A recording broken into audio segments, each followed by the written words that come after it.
بعد ما عرفنا في الدرس اللي فات ايه هو البي بوك وازاي بيشتغل، وعرفنا ايه الحركات اللي ممكن يعملها اصلا البروكر عشان يبقى سبب في خسارتك، وعرفنا ان هو شغال بالطريقه العاديه خالص ان هو بياخد ال100% الريسك قدامك، مقابل ان انت اغلب المتداولين او 90% من المتداولين بيخسروا، فهو يكون هو بيكسب قصادك الفلوس اللي انت خسرتها دي بدل ما تروح للغريب زي ما قلنا liquidity بروفايدر.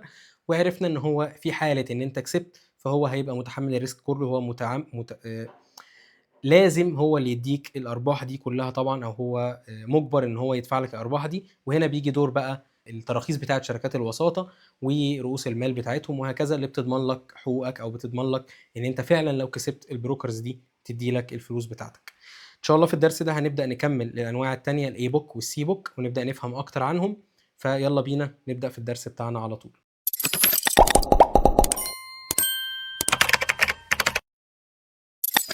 السلام عليكم ورحمة الله وبركاته، معكم دكتور خالد البربري من دورة تعليم الفوركس للمبتدئين. طيب، هنتكلم دلوقتي عن نظام الاي بوك. ايه هو نظام الاي بوك؟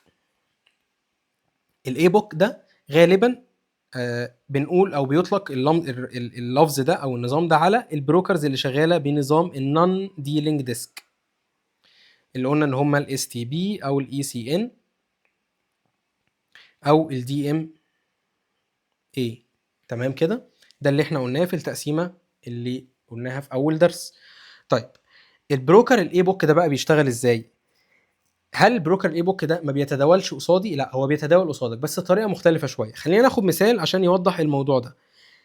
هنقول مثلا خالد، برضو ده متداول.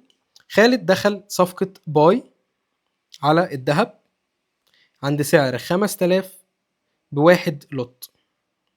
في حاله البي بوك البروكر هيفتح سيل قصادك في الليكويديتي بروفايدر، فخسارتك هتبقى مكسب بالنسبه للبروكر والمكسب بتاعك هيبقى خساره بالنسبه للبروكر.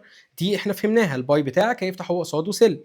لكن في الحاله دي لا، البروكر هيشتغل فعلا كوسيط. يعني ايه وسيط؟ يعني هيوصلني بالليكويديتي بروفايدر؟ لا، هو مش هيوصلك بشكل مباشر بالليكويديتي بروفايدر. ده الليكويديتي بروفايدر او مزود السيوله، وده البروكر. امال هو هيعمل ايه؟ الباي بتاعتك دي هو هيفتح قصادها سيل بنفس القيمه عند نفس السعر قصادك عادي جدا. دي قصادك انت، ماشي. وفي المقابل هيفتح صفقه تانية زي صفقتك باي بنفس القيمه على نفس الحاجه عند نفس السعر $5000. مع مين بقى؟ مع الليكويديتي بروفايدر. يعني هنا هيخش الصفقه مرتين، مره عكسي، مره ضدي، ومره ضد الليكويديتي بروفايدر او مع الليكويديتي بروفايدر. طيب، ايه الفايده من الحركه دي؟ تعال اقول لك. خلينا ناخد مثلا مثال ان خالد ده بقى ربح او كسبان رابح، يعني الذهب فعلا سعره صعد، ماشي. طيب، خالد مثلا كسب، هو داخل بلوت وكسب 10 نقط، يعني كسب ايه؟ 10 بيب، يعني $100 بروفيت، صح كده؟ ده اللي المفروض خالد ياخده.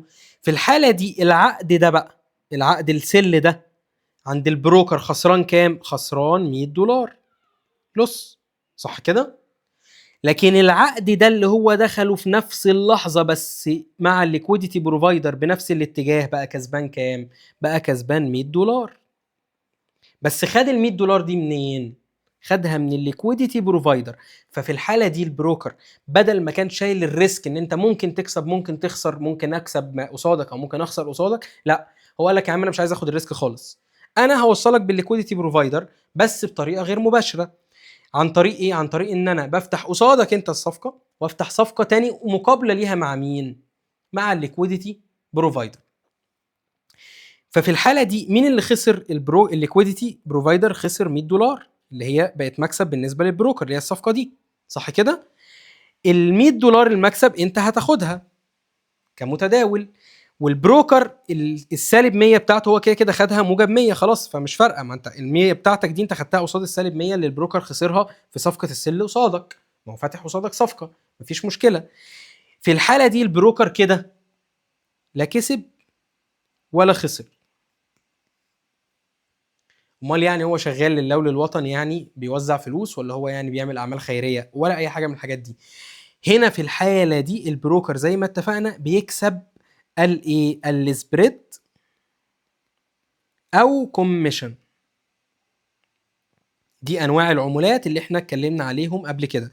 السبريد هو فرق ما بين سعر البيع والشراء، يعني هو مثلا الذهب ثمنه 5000.1، هو بيقول لك والله انت هتشتري عند 5000.2، ماشي مثلا. وفي الحقيقه النقطه دي هو بياخدها ايه؟ كفرق سعر ما بين سعر البيع والشراء. لما انت تيجي بقى تبيع الصفقه مثلا برضه هيبقى نفس الفرق، هتيجي مثلا تبيع عند 5000 1.1، هو لا هيروح بيع لك، ودلوقتي مثلا السعر 5001.2، هو هيروح بيع لك عند ده، مش عند سعر الشراء، هيبيع لك عند سعر البيع اللي هو بيبقى اقل بكام؟ بواحد بيب مثلا. فالواحد بيب دي هي مكسبه. اذا اللي انا افهمه هنا، او بياخد كوميشن، الكوميشن دي ان هو مثلا ياخد من 6 ل 8 دولار مثلا او 10 دولار على حسب المتفق عليه على كل لوت، على كل واحد لوت ستاندرد هو بيخصم منك الرقم ده. ده كده نسبة معينة هو حاسبها او هو مقدرها من الاول وانت عارفها، فدي برضو ما فيهاش اي مشكلة. ده نوع وده نوع، ده اسمه سبريد وده اسمه كوميشن.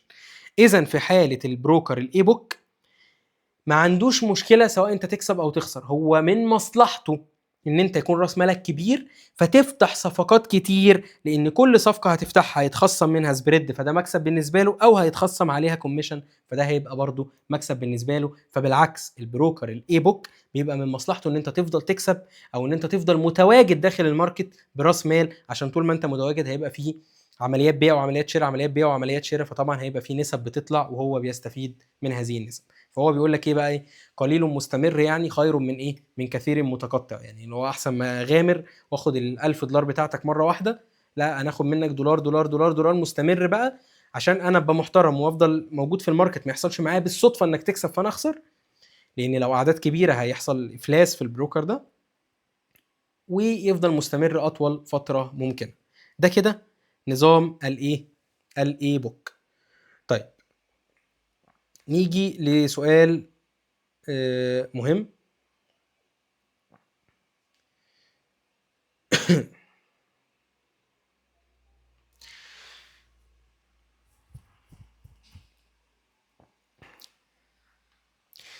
النقطة الجاية اللي عايزين نتكلم عنها سؤال مهم، هو هل في البروكر اي بوك الدنيا بتفضل حلوة كده وجميلة على طول، ولا ممكن يحصل حاجة غير متوقعة؟ مثلا ممكن يحصل حاجة خسارة. البروكر اي بوك مش من مصلحته ان هو يلعب في الاسعار، مش مصلحته ان هو يعمل لك حركات غريبة في الشارت قدامك، مش من مصلحته اي حاجة من الكلام ده. زي ما قلنا مصلحته ان انت تفضل بشكل مستمر بتبيع وتشتري في الماركت، ولكن ممكن يحصل حاجه غير متوقعه ما بين الليكويديتي بروفايدر، ودي يعني قليل ما بتحصل ولكن احيانا بتحصل، وما بين البروكر. ايه هي بقى؟ احنا اتفقنا ان البروكر بيكسب فرق السعر ما بين البيع والشراء اللي هو السبريد. فمثلا الليكويديتي بيقول له والله ان انا السبريد مثلا على الذهب دلوقتي 5 نقط، يعني لو سعر الذهب 5000.1 مثلا، انت هتديه للعميل ب 5000.6، تمام كده، فرق ال5 نقط دول. فالبروكر هنا بيروح عامل ايه؟ يروح قايل لك ايه مثلا؟ خلاص انا مثلا هو 5 من هنا وانا اروح مزود عليه مثلا، خلاص ادولك 8، يبقى كده البروكر خد 2 بيب، و5 بيب راحوا مثلا ليكويديتي بروفايدر، وانت ايه؟ ده السعر اللي قدامك، خلاص انت بتشتري على السعر ده، مفيش فيه مشكله. ونفس القصه في البيع، تمام. احيانا البروكر يكون عامل حسابه ان الليكويديتي هياخد 5 نقط وهو 2، فيحصل حركات غريبه في الماركت، حركه عشوائيه، حركه كذا حاجه ايا كان، فيحصل مصطلح كده اسمه نيجاتيف مارك اب. ايه النيجاتيف مارك اب ده بقى؟ ان الليكويديتي فجاه كده يقول له لا والله معلش انا السبريد ما بقاش 5، بقى كام؟ بقى 8 اصلا، وانت اساسا البروكر جايب لك السبريد التوتال كام؟ كان 5 و2 7، يبقى البروكر هيتحمل فرق النقطه، ما هو لازم يدفع نقطه للبتاع كده، هو مش هيكسب وهيتحمل نقطه. البروكر هيعمل كده؟ هيعمل كده، هيضطر ان هو يدفع فرق النقطه دي لمين؟ للليكويديتي بروفايدر من جيبه. ولكن دي حاجات بتحصل قليل جدا، وبيتداركوها بقى بعد كده. يعني هي لو حصلت مثلا معاهم النهارده، ممكن بكره تلاقيهم علوا السبريد عليك نص نقطه، نقطه بتاع كده بالاتفاق يعني، او ممكن كمان يعملوها من غير اتفاق. المهم ان هم بيلموا يعني الدنيا. لان الحاجات دي بتحصل اوقات قليله قوي في الماركت، مش على طول ومش بصفه دوريه، ولكن دي ساعات بتحصل. وفي الحاله دي البروكر الاي بوك ده بيبقى عنده نسبه خساره برضو، بس انت مالكش علاقه، انت كعميل مالكش دعوه خالص. انت دلوقتي كتريدر انت زي الفل. المشكله دلوقتي ما بين البروكر وما بين الايه الليكويديتي بروفايدر، هم بقى ايه يحلوا مع بعض وربنا معاهم. تمام.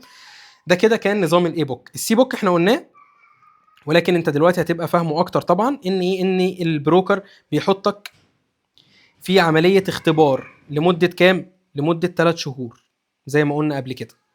والله خلال ال3 شهور دي حضرتك بتعمل خسائر، فانت زيك زي 90% من المتداولين، فهيحطك على نظام الايه البي بوك. ولو بعد ال3 شهور دي حصلت ان انت معدلك ربح، فانت كده من ال10% اللي بيكسبوا، فالراجل بيروح مريح دماغه ويروح موصلك بالايه بالليكويديتي بروفايدر بالطريقه اللي احنا قلنا عليها فوق دي، وبتبقى انت كده ايه على نظام الاي بوك. ماشي. طيب حاجه بس نسينا نقول لها معلش، ان الطريقه دي كده دي اللي احنا بنسميها اس تي بي ستريت ثرو بروسيسنج. ماشي.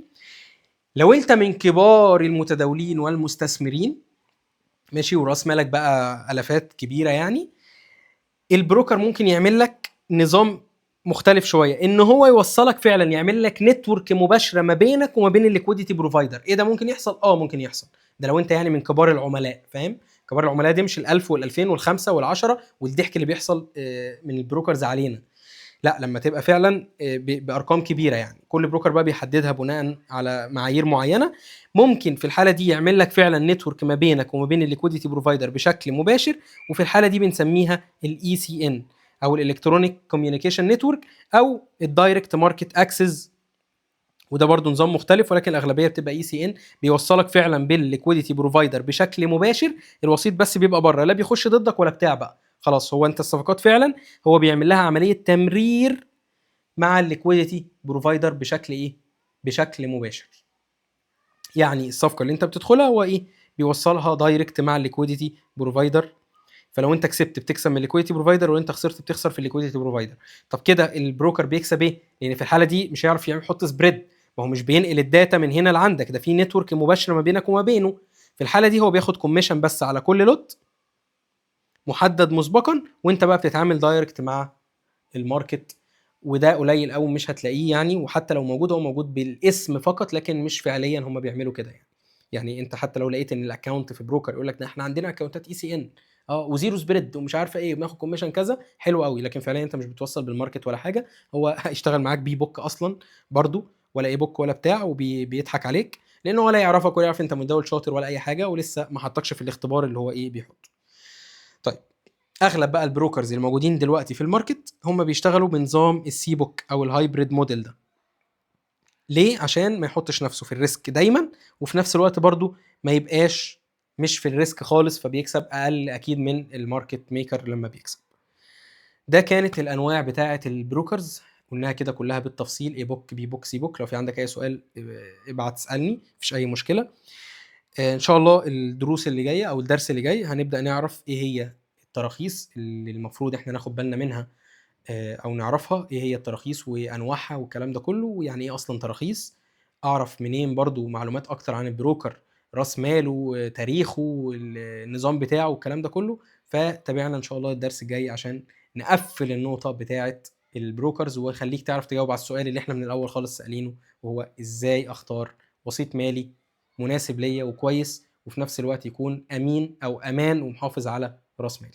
شكرا والسلام عليكم ورحمه الله وبركاته.